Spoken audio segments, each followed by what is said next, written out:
Morning children. आज हम लोग economics class 11 chapter number 2 law of diminishing marginal utility के बारे में पढ़ेंगे। जैसा कि मैंने अपने पिछले क्लास में आपको बताया था, पिछले वीडियो में मैंने बताया था कि मार्जिनल यूटिलिटी क्या होता है, क्या होती है मार्जिनल यूटिलिटी। कि जो गुड्स को हम कंज्यूम कर रहे हैं उसकी जो सबसे आखिरी यूनिट होगी कंजम्पशन की, वो मार्जिनल यूटिलिटी कहलाती है।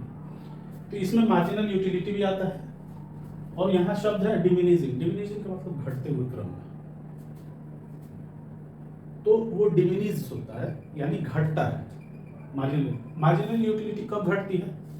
जैसे जैसे हम लोग किसी एक पार्टिकुलर गुड्स का या कमोडिटी का कहिए लगातार उसको कंज्यूम करते जाते हैं, उसकी यूनिट्स को, तो हर अगले यूनिट्स पे उससे मिलने वाली उपयोगिता कम होती जाती है।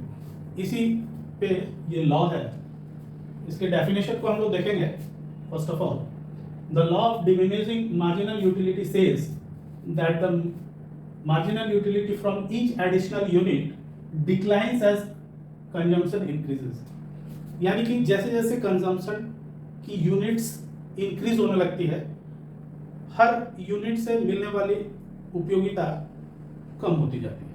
इसको हिंदी में कहते हैं कि जैसे जैसे हम लोग किसी कमोडिटी यानी वस्तु का उपभोग करते जाते हैं, उससे प्राप्त होने वाली उपयोगिता क्रमशः घटती जाती है।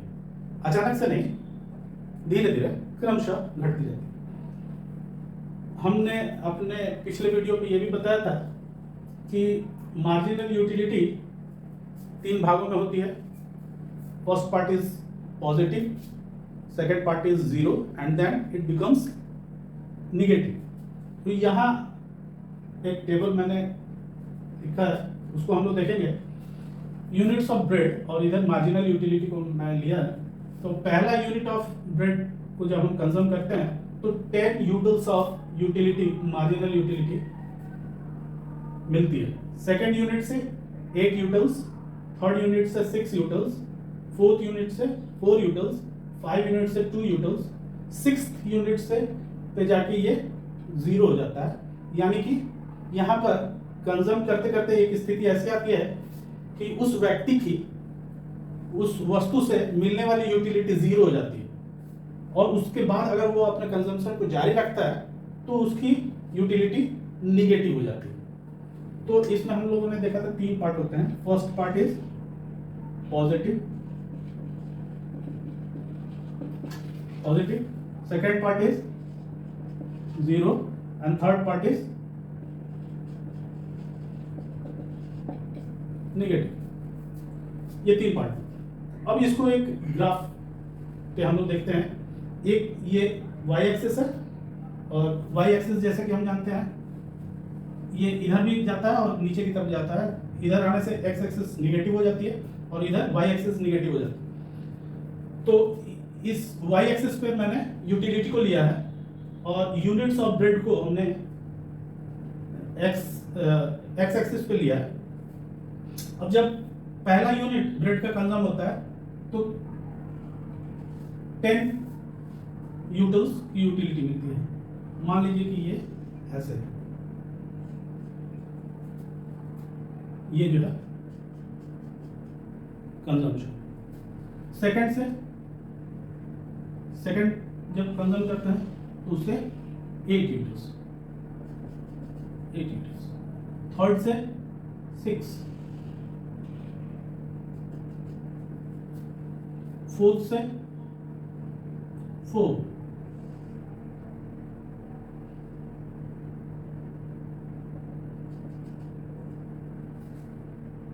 अगर इसको हम बढ़ाएंगे तो ये यहां तक आ जाएगा, ये इसको इस तरह करेंगे तो। और 5th यूनिट से 2, 6th यूनिट पे आके ये 0 हो जाता है। जैसे कि हम लोग यहां देखे हैं कि 6th यूनिट पे आकर इसकी यूटिलिटी 0 हो जाती है। 6th ब्रेड का कंजम्पशन करने पे यूटिलिटी जो है वो 0 हो जाती है, और 7th जब कंज्यूम करते हैं तो ये निगेटिव हो जाती है। तो जैसा कि पहले भी मैं बता चुका हूं कि जब ये यूनिट्स बढ़ते हैं तो मार्जिनल यूटिलिटी घटती जाती है, इसलिए ग्राफ की लाइन हमेशा डिक्लाइन होगी, नीचे की ओर बनेगी। बहुत साधारण सा नियम है ये, law of diminishing marginal utility. इसके कुछ लिमिटेशंस है और इसके कुछ एग्जम्पशंस है, तो उनको भी एक एक करके हम लोग देखते हैं। यहाँ पर मैंने लिख रखा है, all the units of commodity must be uniform. Limitations पहले देखते हैं हम लोग। All the units of commodity must be uniform in quality and quantity.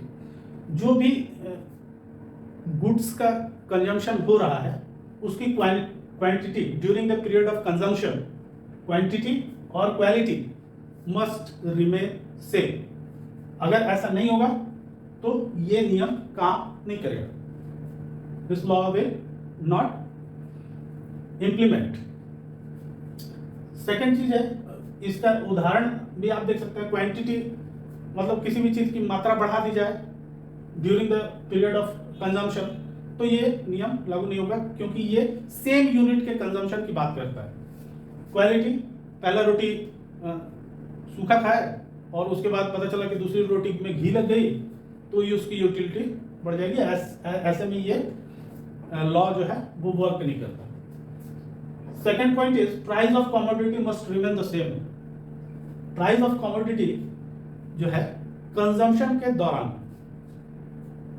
उसकी कमोडिटी की प्राइस सेम होनी चाहिए। जैसा कि हम लोग जानते हैं कि अगर किसी कमोडिटी की प्राइस कम हो जाती है तो उसकी डिमांड बढ़ जाती है। तो अगर during the period of consumption ऐसा होता है कि उसकी प्राइस कम हो जाती है, तो हो सकता है कि मेरी मांग बढ़ जाए, तो ऐसा नहीं होना चाहिए। The process of consumption should be continuous. इसमें ब्रेक नहीं होना चाहिए। जब एक बार कंजम्पशन शुरू हुआ तो ये लगातार 6 रोटी या 7 रोटी खानी पड़ेगी, तभी ये लॉ काम करेगा। ये नहीं कि एक रोटी अभी खाए, उसके बाद 1 घंटे बाद एक रोटी खाए, फिर उसके 1 घंटे बाद एक रोटी खाए। तो ऐसे करने से ये इसके लिमिटेशंस हैं, ये लॉ वर्क नहीं करेगा। The period of consumption is not too long. ये बहुत लंबा नहीं होना चाहिए। अब आधे घंटे में एक रोटी खा रहे हैं, फिर अगले आधे घंटे में एक रोटी खा रहे हैं, फिर ये लिमिटेशंस है इसके लॉज के, वहां वर्क नहीं करेगा। कंटिन्यूअस और एक सर्टेन पीरियड ऑफ टाइम में ये वर्क करता है। Fifth, the mental condition should not change. जो व्यक्ति कंज्यूम कर रहा है उसकी मेंटल स्थिति सही होनी चाहिए। यानी अगर वो शराब पी रहा है तो यूटिलिटी तो मिल ही रही है उसको, लेकिन हर एक के बाद, हर एक यूनिट के कंजम्पशन के बाद उसकी हो सकता है कि उसकी डिमांड बढ़ती जाए, तो यहाँ पर ये वर्क नहीं करेगा। अब हम लोग देखते हैं एग्जम्पशंस के बारे में। एग्जम्पशंस यानी अपवाद, कहाँ ये काम नहीं करता है, किन चीजों पे ये वर्क नहीं करेगा। It is not applicable on the sweet songs and poems. जब मधुर गीत और अच्छे काव्य का वाचन हो रहा हो तो वहां ये वर्क नहीं करेगा, क्योंकि जैसे मान लीजिए कि गजल की वर्डिंग्स थोड़ी उर्दू वाली होती है और समझ में नहीं आती है पहली बार में पूरे तरह से। तो पहली बार सुने तो अच्छा लगा, बट बहुत समझ में नहीं आया। बस दूसरी बार सुने, कुछ उसके वर्ड समझ में आए, तीसरी बार और समझ में आया, चौथी बार और समझ में आया, तो वो हो सकता है कि उस सॉन्ग को लेकर वो बढ़ता ही जाए उसको सुनने के लिए। तो इसलिए ये एग्जाम्पशंस में काम करता है। Second point is to be a drunk. अगर कोई व्यक्ति शराब के नशे में है तो फिर उस पर ये काम नहीं करेगा, क्योंकि उसकी मेंटल स्थिति सही नहीं है। जब वो अपने सही मेंटल स्थिति में नहीं है तो फिर सामान्य लोगों के लिए है ये लॉ, ये एक्सेप्शंस है। Collection of rare and curious commodity. जो कमोडिटी ऐसी होती है जो रेयर हो और क्यूरियस हो, उसको लेकर बहुत सारी जिज्ञासा हो, तो ऐसी कमोडिटीज जैसे मान लीजिए कि स्टैम्प कलेक्शन कोई व्यक्ति करता है, तो वो स्टैम्प जितना उसके पास बढ़ता जाएगा वो उसको और उतना अच्छा लगेगा, उसको उतना मज़ा आएगा, उसकी यूटिलिटी उतनी बढ़ती जाएगी। तो इस पे ये नहीं वर्क करता। लस्ट ऑफ मनी, अब आप जानते हैं कि पैसा अगर बढ़ता है तो सबको अच्छा लगता है, तो यहाँ भी काम नहीं करेगा, पैसे पे ये काम नहीं करेगा, क्योंकि पैसा सबको अच्छा लगता है, जितना बढ़ता जाए उतना और यूटिलिटी प्राप्त होगा।